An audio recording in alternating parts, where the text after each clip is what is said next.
You're worried, frustrated, confused, or you can't seem to gain traction.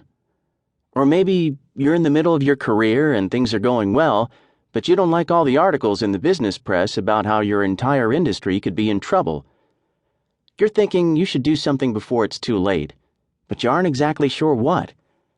Or perhaps you're part of an industry that is or has imploded. In these cases and countless more you could think of that involve how work is now in flux, it's not your fault. The world has changed. The fact is sad and more than a little bit scary, but there's no doubting that it's true. The way we earn our living is in the process of changing forever. Here we're going to talk briefly about why, and then in depth about what you can do, not only to cope, but thrive. We know the approach we're about to describe is successful because it's based on a proven method that has helped hundreds of thousands of people. What has worked for them will work for you. Been to a music store lately? Drop off any photos to be processed? Used a payphone? Read an afternoon newspaper or been able to find a local morning one if you live in a small or even mid-sized city like New Orleans? Bought a printed map? Placed a call from your hotel room through the hotel's phone system? Used a travel agent to book a routine vacation? Probably not. And the trend of entire industries disappearing is only accelerating. Desktop computers are endangered. And when it comes to phones, so are landlines and manufactured mobile housing due to the glut of foreclosures on traditional homes.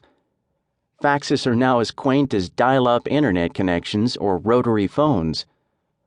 The list goes on and seems to grow longer by the day. In fact, it's probably easier to name the tiny handful of professions and industries that will remain unchanged in the next 20 years than it is to write down the ones that will be altered radically. All this upheaval is likely to throw you and anyone else who isn't prepared out of a job. When some people hear that, they say we're being hyperbolic. Or, sure, it happened in the industries you listed, but it won't happen in mine. Sticking your head in the sand isn't the greatest strategy for preparing for the future. Hoping all this turmoil will pass you by isn't a strategy. But most people are not closing their eyes to what's going on. They're aware, but they simply don't know what to do. 10 years ago, if you lost your job at Kodak or Polaroid, or thought you soon would, you'd head over to some place like Fujifilm. However, when entire industries like photo finishing virtually disappear, that's no longer an option. And for those of us who are worried, we just don't know what a new alternative is. Like a deer caught in the headlights, we're frozen in place when it comes to thinking about how radically our professions could and most definitely will change, and what will happen to us as a result. Sure, we know the one currency we all need to accumulate is knowledge, but by some accounts, knowledge is doubling every 5 years or faster, which explains why all these traditional industries and businesses are being replaced by new ones. As a consequence of this information explosion, and there's no other word for it, what you know rapidly becomes obsolete.